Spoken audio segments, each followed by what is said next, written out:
Well, how'd you do trying this one on your own? Let's see. So first we need to decide what's the common denominator. So in this case, 3 doesn't go into 8, right? So it's not like this one we just did. So we need to multiply them. The LCD is going to be 8 times 3, which is 24. Move that over. So I need to get both fractions to be over 24. So let's try that. So 3/8. So the 3/8, to get 8 into 24, I need to multiply it by 3. So if I multiply the bottom by 3, I also have to multiply the top by 3. So that's going to be 9 over 24. Minus 1/3.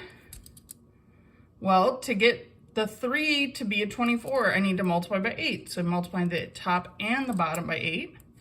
So it's minus 8 out of 24. So the answer, once we get them both out of 24, is 9 minus 8 is 1 out of 24. So hopefully you got that, and if not, hopefully you found where your mistake was and it makes more sense now.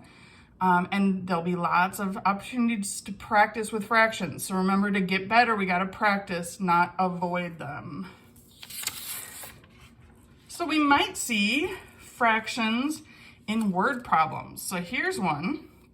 It says a rectangular yard is 1/5 of a mile wide by 1/2 mile long. How long is the perimeter? All right, so first thing I do, I see a rectangle. Let's draw a picture. All right, so we got the width is 1/5 of a mile, and the length is 1/2 of a mile. And they want us to find the perimeter. Perimeter is the distance around a shape.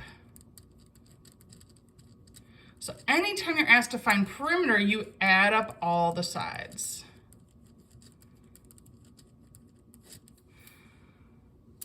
So then that means we can add up all of these sides. So this would also be 1/2 of a mile. This would be 1/5 of a mile. So we're adding up all 4 of those sides to get the perimeter. So let's do it. We need 1/5 plus 1/5 plus 1/2 plus 1/2. It doesn't matter what order you add those 4 in. And I'm doing it this way because then I can sort of match what's already common denominators. 1/5 plus 1/5 makes 2/5. Remember, once the denominators match, we just add what's in the top. And 1/2 plus 1/2 is 2 over 2. But 2 over 2 reduces. So before I find a common denominator, let's make that just 1 over 1. That way I don't have to go to make it a fraction out of 10. I can just multiply the second fraction by 5 over 5. So it's 2/5 plus 5 over 5. Because 2 over 2, 5 over 5, they're both the same as 1. But 5 over 5 gets us to be a common denominator. That's why we want it in that form. So this would be 7/5 of a mile. That's the distance around this shape. Now, the directions say we can use decimals to check.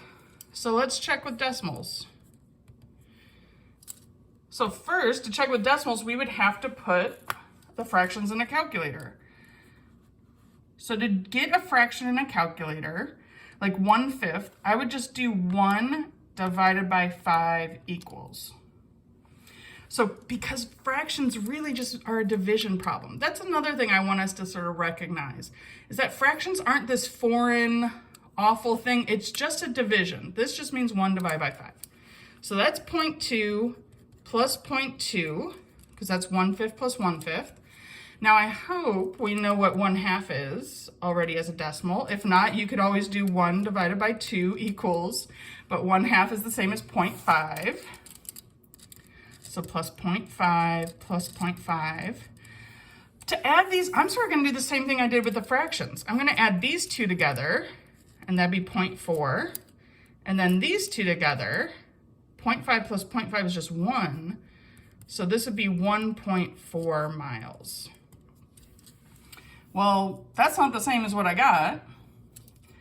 So I could also just see if 7 divided by 5 is the same as 1.4, and it totally is.